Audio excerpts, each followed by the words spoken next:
Good afternoon, good evening, or good morning, wherever you are. This is Nick Luna with the Language Journey podcast. Today, I'd like to talk to you about the 80-20 rule in language learning. My previous podcast, episode 6, has this information in Spanish. And now I'm giving it to you in English. Okay. So when we are embarking on the adventure or the journey of learning a new language, we have to be strategic. Unless we are living in the country and don't have to work, and so can thus spend all of our time hanging out in cafes and talking to people, the reality is we must be strategic with how we use our time to learn the language. And this is where the 80-20 rule comes in. So, also called the Pareto principle after an Italian economist, it states that in any given activity, 20% of our actions are going to give us 80% of benefits, and vice versa. There's going to be actions that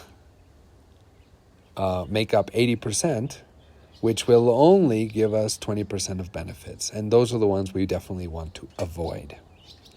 So when I coach people, I start off by telling them I have two philosophies. One is fail fast, learn fast. In other words, I want you guys to just go wild. I want you to try hard and fail like crazy when we are together in our coaching session. And the second one is more of a approach, which is the Pareto principle, 80-20 rule. So I tell people, I'm going to focus only on 20%, the top 20% of their grammar mistakes, speaking mistakes, pronunciation, prosody, whatever. Because those mistakes will give us more bang for our buck. And you can do the same on your own. So, in terms of habits, what are the top 20% habits that can give you the best benefit? Well, what I suggest people do is instead of homework, or you can call it homework if you want, I say develop 2 habits every day, reading and writing, and if possible, some listening too. I call that the Holy Trinity. So, reading out loud, hopefully with an audiobook, but if not, just reading out loud. Journaling by hand. Yes, by hand is even better than with a computer because there are no distractions. And although I don't have the science behind this, there seems to be a greater connection when we do things by hand. And the last one would be watching movies or listening or ideally talking to people. But the point is, try to do all 3 every day. Now, these are really low-tech things. No Anki cards, none of this Duolingo stuff. Not that there's anything wrong with it, but actually Duolingo does not give you a 20/80, right? It's very good, and it's free, and it's fun, and it gamifies learning, which is great. But if you're very serious about trying to learn as quickly as possible, over the past 15 years, I've distilled it to, yes, writing by hand, journaling as quickly as possible, literally kind of just exploding or vomiting on paper. Sorry for that gross metaphor, but that's basically what I'm talking about. Because when you write, you are simulating talking to somebody. And later on, you or your coach can look through it and find the 20% of mistakes that pop up 80% of the time. You know, what are those mistakes, the top 20, right, that give you most trouble?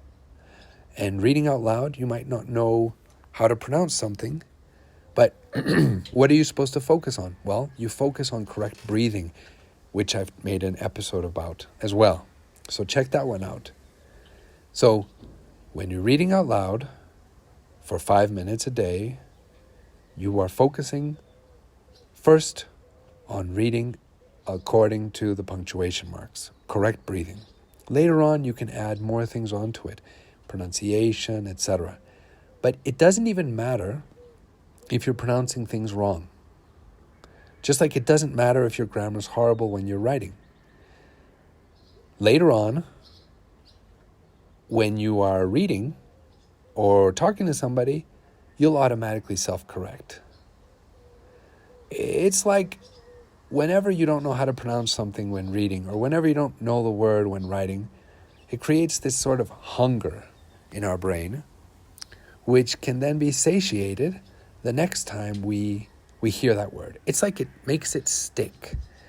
And this has some neuroscience to it too, because the brain only remembers whatever is very, very important, or very funny or weird, or very painful.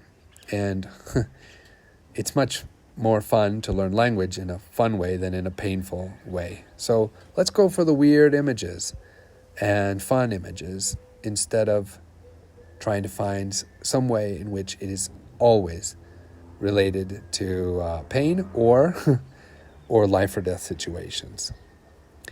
Okay, so try to keep those 3 habits up every day, 2 to 5 minutes each, and keep it simple. Later on, you can build upon it. These are, in effect, the 20/80s. These habits will give you 80% of benefit. Try them out and let me know how it goes. Keep up the good work, and I'll see you in the next episode.